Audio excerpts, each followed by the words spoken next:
Saludos. En el presente vídeo continuaremos estudiando las operaciones entre conjuntos que empezamos en el vídeo anterior. La unión entre conjuntos es la operación analizada anteriormente. Ahora veremos la intersección entre conjuntos. Así que empecemos.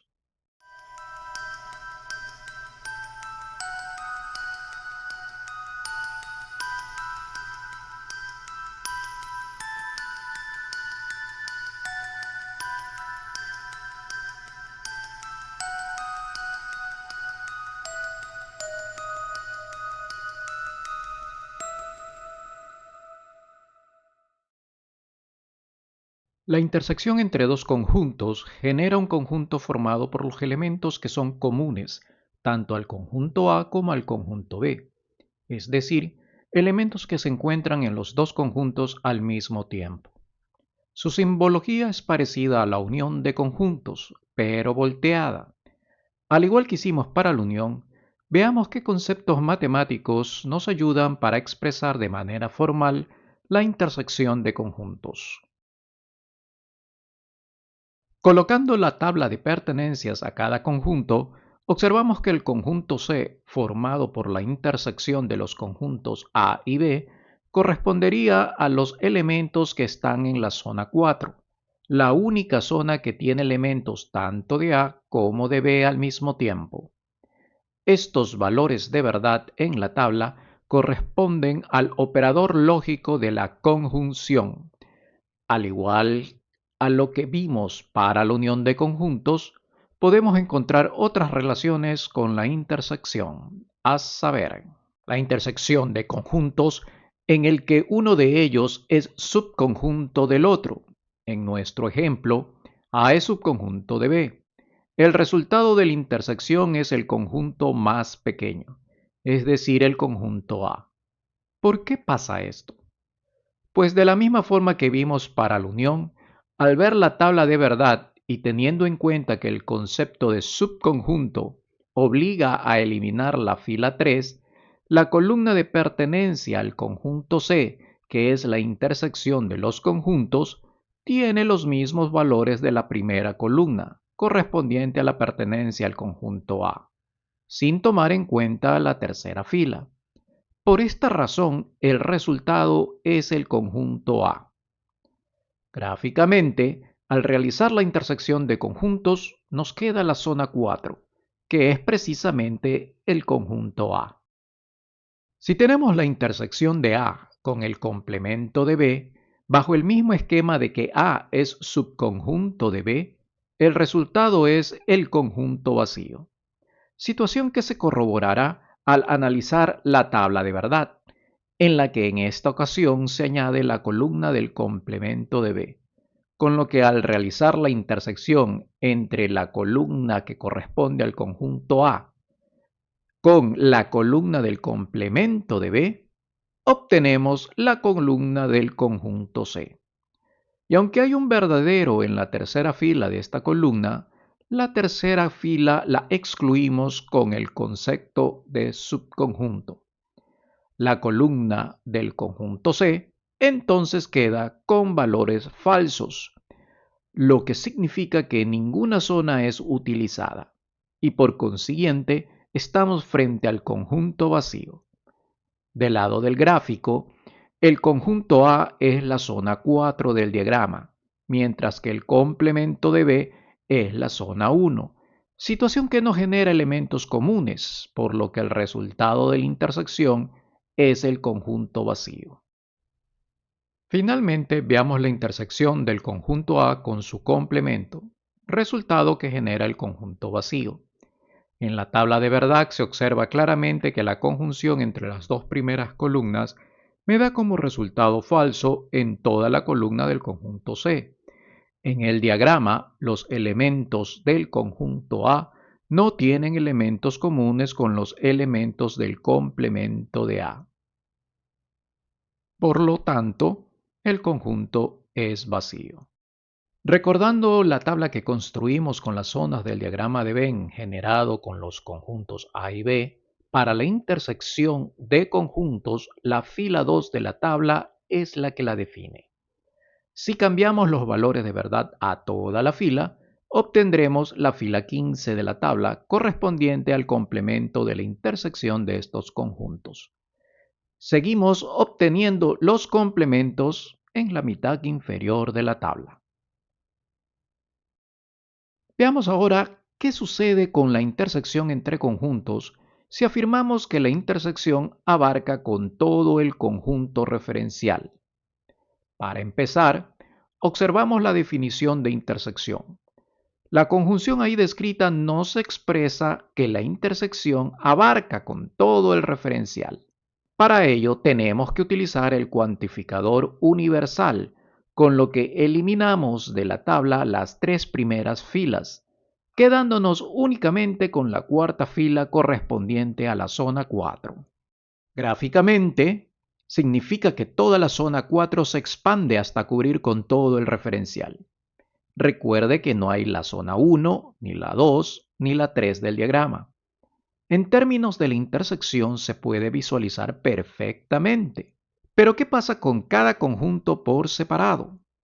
Para esto, analicemos nuevamente el cuantificador universal en la pertenencia de cada conjunto de forma independiente. Si los cuantificadores universales se colocan por separado en la pertenencia de cada conjunto, cada uno de ellos abarca al referencial completo.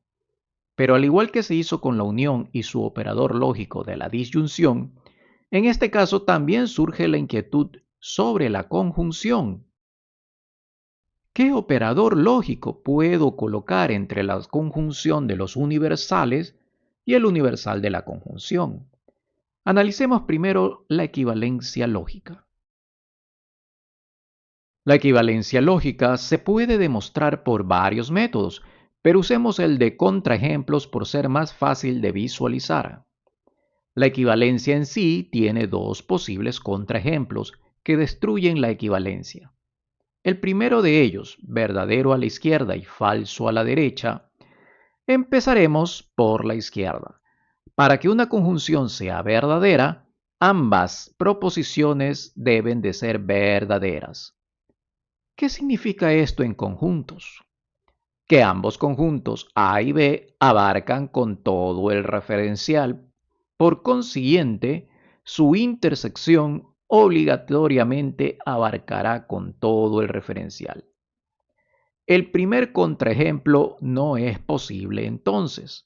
Vamos con el segundo contraejemplo. Aquí debemos tener falso a la izquierda y verdadero a la derecha. En el lado izquierdo, para que una conjunción sea falsa, tenemos tres posibilidades: falso falso, falso verdadero, verdadero falso. En otras palabras, basta que una de las dos proposiciones sea falsa para que la conjunción sea falsa. Tomando como falsa la primera proposición, la segunda puede ser falsa o verdadera. No importa qué valor de verdad le demos a la segunda proposición. La conjunción será falsa. Pero, ¿y el lado derecho?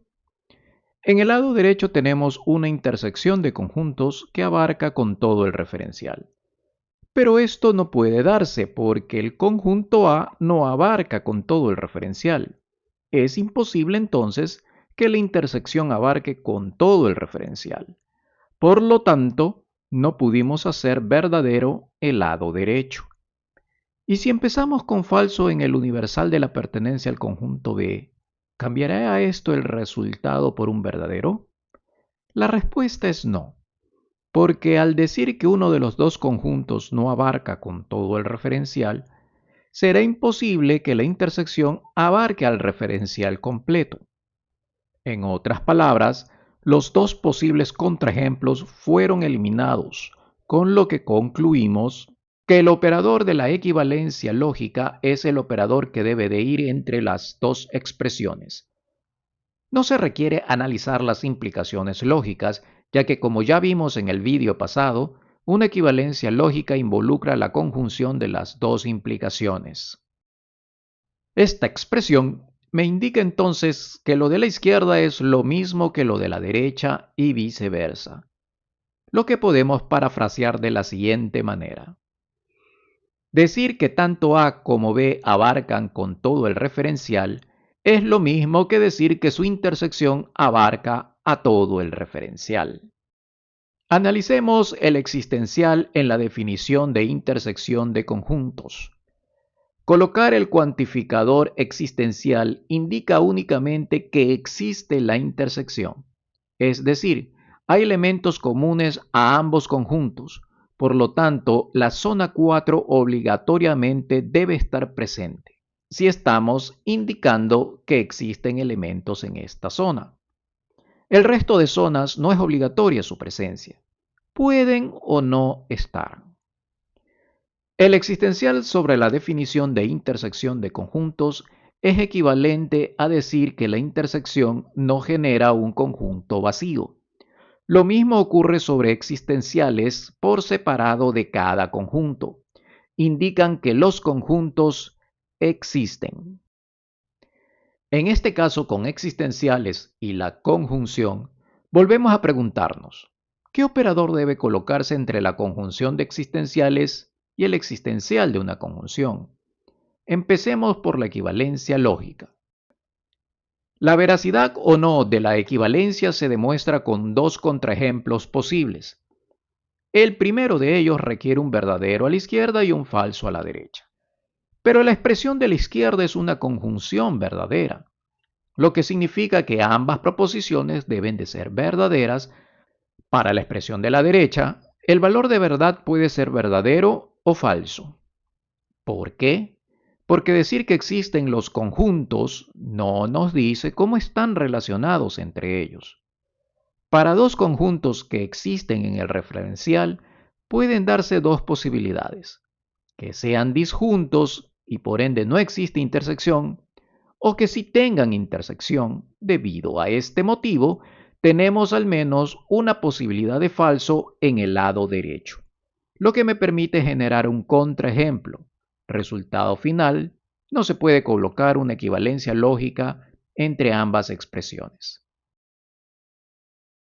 Faltan las implicaciones lógicas, pero la que va hacia la derecha la podemos desechar, pues ya en el análisis de la equivalencia encontramos precisamente el contraejemplo que genera un verdadero a la izquierda y un falso a la derecha. Queda la última implicación lógica en el sentido inverso.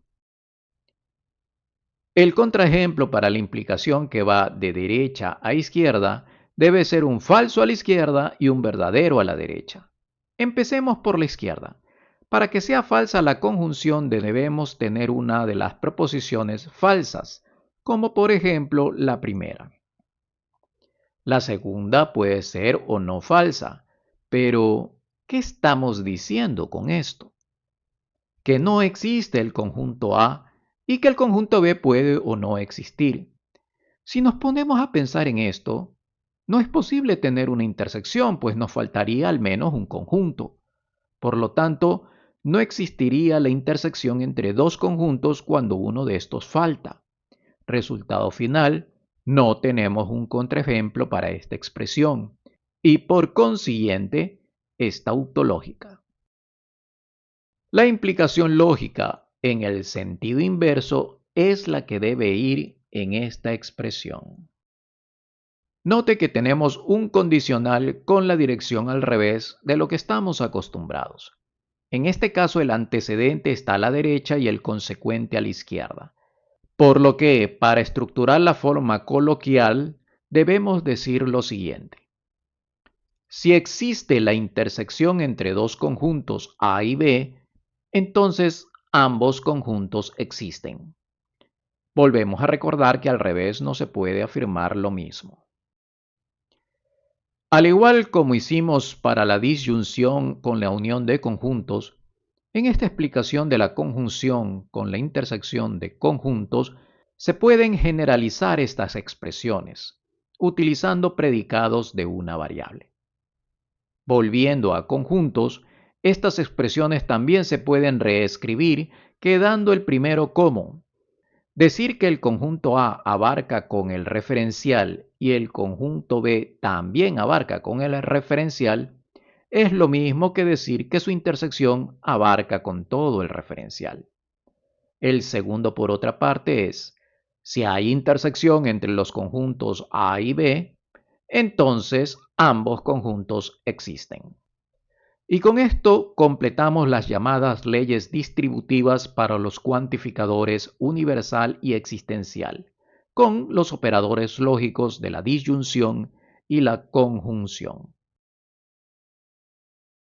Resumiendo lo visto hasta el momento, utilizando cuantificadores, tenemos las llamadas leyes de Morgan y las leyes distributivas. Y hasta aquí el presente vídeo. Hemos cubierto dos operaciones con conjuntos que involucra algo de análisis sobre los mismos. En el siguiente vídeo procederemos a mezclar los conceptos ya vistos para determinar qué pasa si tenemos la unión con la intersección mezclados, y de paso incluir el concepto de complemento. Hasta la próxima.